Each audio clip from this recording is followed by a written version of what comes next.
കണ്ണൂർ നഗരത്തിൽ ഇന്ന് ഉച്ചയോടെ നിരവധി പേർക്ക് തെരുവുനായയുടെ കടിയേറ്റു. കണ്ണൂർ പുതിയ ബസ് സ്റ്റാൻഡ്, SBI പരിസരം, പ്രഭാത് ജംഗ്ഷൻ തുടങ്ങിയ സ്ഥലങ്ങളിൽ നിന്ന് നിരവധി പേരെയാണ് തെരുവുനായ കടിച്ചുപറിച്ചത്. +1 വിദ്യാർത്ഥി നീർക്കടവിലെ അവനീത് 16 വയസ്സ്, fort road Indian coffee house ജീവനക്കാരൻ കൂത്തുപറമ്പിലെ സിബിൻ 32 വയസ്സ്, മുഴപ്പിലങ്ങാട് സ്വദേശി അബ്ദുൾ നാസർ 63 വയസ്സ്, തളിപ്പറമ്പിലെ ഗണേഷ് കുമാർ 55 വയസ്സ്, കാങ്കോലിലെ വിജിത്ത് 33 വയസ്സ്, തമിഴ്നാട് ചിന്നസേലം സ്വദേശി ഭാഗ്യരാജ് 35 വയസ്സ്, മുണ്ടേരിയിലെ റാഷിദ 22 വയസ്സ്, അഞ്ചരക്കണ്ടിയിലെ റെജിൻ 19 വയസ്സ്, SBI ജീവനക്കാരൻ രജീഷ് 39 വയസ്സ്, എറണാകുളം സ്വദേശി രവികുമാർ 40 വയസ്സ്, കണ്ണപുരത്തെ ശ്രീലക്ഷ്മി 22 വയസ്സ്, കുറുവ വട്ടക്കുളത്തെ അജയ്കുമാർ 60 വയസ്സ്, വാരം സ്വദേശി സുഷിൽ 30 വയസ്സ്, കൂത്തുപറമ്പിലെ സഹദേവൻ 61 വയസ്സ്, കീഴറയിലെ ഹമീദ് 70 വയസ്സ്, രാമന്തളിയിലെ പവിത്രൻ 71 വയസ്സ്, കടമ്പൂരിലെ അശോകൻ 60 വയസ്സ്, നായാട്ടുപാറ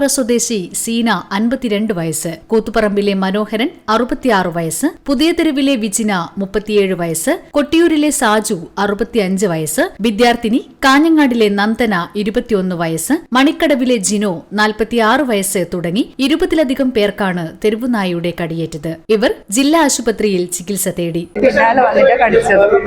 ഞാൻ കണ്ടില്ല പട്ടി അതുപോലും. പിന്നെ തിരിഞ്ഞു നോക്കുമ്പോൾ ഒരു പയ്യൻ ഓടിച്ചപ്പോഴാണ് പട്ടി പോയത്. ഒന്നും ചെയ്തില്ല, കണ്ടില്ല, പ്രകോപനമൊന്നുമില്ലാതെ കഴിച്ചിട്ടുണ്ടായിരുന്നു. നമ്മള് ബാങ്കിന്റെ കോമ്പൗണ്ടിൽ കൂടെ നടന്നു വരുമ്പോ ബാക്കിൽ നിന്ന് നായ കടിക്കായിരുന്നു. നമ്മളെ കണ്ടിട്ടില്ല. പിന്നീട് മനസ്സിലായത് തൊട്ട് മുന്നിൽ എന്നെ ക്രോസ് ചെയ്ത് പോയൊരു പെൺകുട്ടീനെ കടിച്ചതിന് ശേഷമാണ് എന്നെ കടിച്ചത്. ഇപ്പോ എനിക്കൊന്ന് 10-30 ആൾക്കാരെ ഇപ്പൊ കടിച്ചിട്ടുണ്ട്. ഇവിടെ ഹോസ്പിറ്റലിൽ 10 ആൾക്കാർ വന്നിട്ടുണ്ട് ഓൾറെഡി. ഇപ്പോഴും അത് സ്റ്റിൽ കടി തുടർന്നുകൊണ്ടിരിക്കുകയാണ് ഞാൻ മനസ്സിലാക്കുന്നത്. ഇന്നേ കാലത്ത് കണ്ണൂര് ചിലർ ആവശ്യങ്ങൾക്കായി വന്നപ്പോൾ തെരുവുനായയുടെ ഒരു കടിയേറ്റ് ഞാൻ കണ്ണൂർ ആശുപത്രിയിൽ ഇഞ്ചക്ഷനായിട്ട് വന്നിരിക്കുകയാണ്. തെരുവുനായയുടെ ശല്യം കാരണം ആളുകൾക്ക് പുറത്തിറങ്ങാൻ പറ്റാത്ത ഒരു അവസ്ഥയാണ് വന്നു ചേർന്നിരിക്കുന്നത്.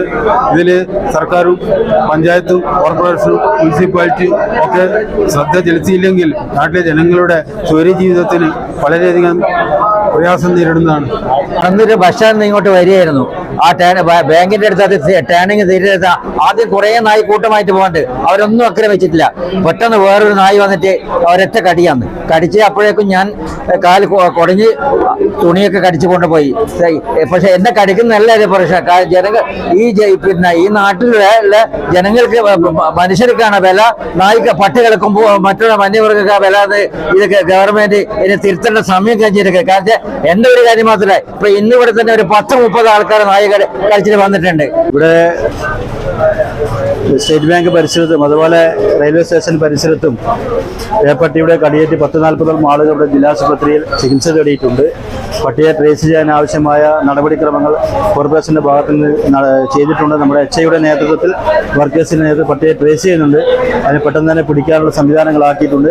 ജില്ലാശുപത്രിയിൽ ചികിത്സ തേടിയ എല്ലാവരെയും അവർക്ക് ആവശ്യമായ മരുന്നുകൾ സംവിധാനങ്ങൾ ഇവിടെയുണ്ട്. കോർപ്പറേഷൻ തലത്തിൽ മറ്റെന്തെങ്കിലും ആവശ്യമുണ്ടെങ്കിൽ അതിനാവശ്യമായ നടപടി കോർപ്പറേഷൻ ചെയ്യാൻ തയ്യാറാണ്. ഭൂരിഭാഗം പേർക്കും കാലിനാണ് കടിയേറ്റത്. കാലത്ത് 11:30യോടെയാണ് നായ പരാക്രമണം തുടങ്ങിയത്. ഉച്ചയ്ക്ക് 1 മണിക്കും നായയുടെ കടിയേറ്റ് ജില്ലാ ആശുപത്രിയിൽ ആളുകൾ എത്തിക്കൊണ്ടിരിക്കുകയാണ്. സമഗ്ര ന്യൂസ്, കണ്ണൂർ.